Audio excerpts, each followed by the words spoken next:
कांग्रेस का विरोध हो रहा है। देखिए, कांग्रेस पार्टी जो है एक नकारात्मक राजनीति का उदाहरण प्रस्तुत करती है। 100 दिन को 125 करना है, पारदर्शिता को लेके आना है, भ्रष्टाचार को समाप्त करना है, बिचौलियों की भूमिका को समाप्त करना है। प्रधानमंत्री मोदी जी ने लाल किले के प्राचीर से आह्वान किया है। कांग्रेस पार्टी का जो एक नकारात्मक अभियान चल रहा है, इस नकारात्मक अभियान को तथ्यों के माध्यम से, तर्कों के माध्यम से, ऐतिहासिक विश्लेषण के माध्यम से हमने चर्चा की है।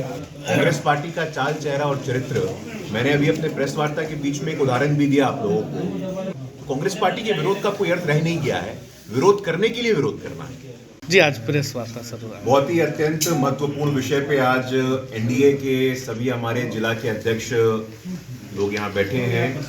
जनता दल यूनाइटेड के द्वारका जी बैठे हैं, हमारे लोजपा के दिलीप जी बैठे हैं और भारतीय जनता पार्टी के विजय जी बैठे हैं। केंद्र में विकसित भारत जी राम जी, जो पहले मनरेगा था, उसमें एक बुनियादी परिवर्तन किया गया है और किस प्रकार से ग्रामीण अर्थव्यवस्था को सशक्त करना है, 100 दिन को 125 करना है, हमारे पारदर्शिता को लेके आना है, भ्रष्टाचार को समाप्त करना है, बिचौलियों की भूमिका को समाप्त करना है और ग्रामीण अर्थव्यवस्था के माध्यम से विकसित भारत की जो संकल्पना है, जो प्रधानमंत्री मोदी जी ने लाल किले के प्राचीर से आह्वान किया है, उस विकसित भारत की संकल्पना में महात्मा गांधी जी की दृष्टि भी दिखती है। महात्मा गांधी जी भी ग्राम स्वराज की बात करते थे।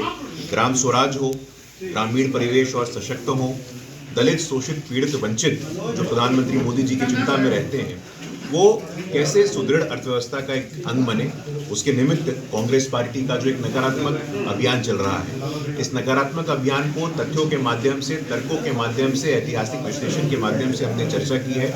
एनडीए एकजुटता के साथ बीबी जी राम जी, विकसित भारत जी राम जी के बात को, संदेश को जन जन तक पहुंचाएगा और कांग्रेस की भ्रम और भ्रामक बातों को दूर करने का प्रयास करेगा। सर, चर्चा है कि आप राज्यसभा या एमएलसी के सब विषय अभी विकसित विषय पे ही बात करें। आपकी चर्चा हो रही थी, इसलिए विषय कभी कुछ और। कांग्रेस का विरोध हो रहा है। देखिए, कांग्रेस पार्टी जो है एक नकारात्मक राजनीति का उदाहरण प्रस्तुत करती है। कांग्रेस पार्टी का चाल, चेहरा और चरित्र मैंने अभी अपने प्रेस वार्ता के बीच में एक उदाहरण भी दिया आप लोगों को कि 2020 में आप देखिए सीए का जो कानून आ रहा था कि जो बांग्लादेश में रहने वाले हिंदू अल्पसंख्यक हैं, उनको हम नागरिकता देने में प्रायोरिटी कैसे दें। अब आज कांग्रेस पार्टी घड़ियाली आंसू बहा रही है जब उसी बांग्लादेश में हिंदू अल्पसंख्यकों की हत्या हो रही है। तो हर एक प्रगतिशील कानून का, हर एक सकारात्मक कानून का, हर एक ऐसा कानून जिससे देश के नागरिकों को लाभ हो, सुरक्षा मिले, उसका विरोध कांग्रेस पार्टी करती है। कांग्रेस पार्टी के विरोध का कोई अर्थ रह नहीं गया है। विरोध करने के लिए विरोध करना है। कोई तथ्यात्मक विरोध, कोई सार्थक विरोध बचा नहीं।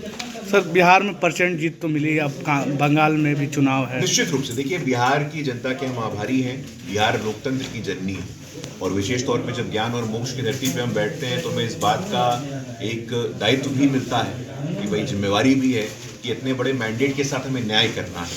हमने जो संकल्प पत्र में बोला है, उस संकल्प पत्र की बात हम आज चुनाव के बाद भी कर रहे हैं, आने वाले 5 वर्ष तक लगातार करेंगे और किस प्रकार से विकसित भारत के लिए विकसित बिहार का निर्माण हो और विकसित बिहार के निर्माण के लिए जो काम हमने पिछले 20 वर्षों में किया है, वो मूल ढांचों का हो, इंफ्रास्ट्रक्चर का हो, इंस्टीट्यूशंस का हो, आईआईएम, आईआईटी, एयरपोर्ट का हो, इसको कैसे आगे हम बिहार को एआई हब के रूप में बनाएं, ग्लोबल कंपैटिबिलिटी सेंटर के रूप में बनाएं।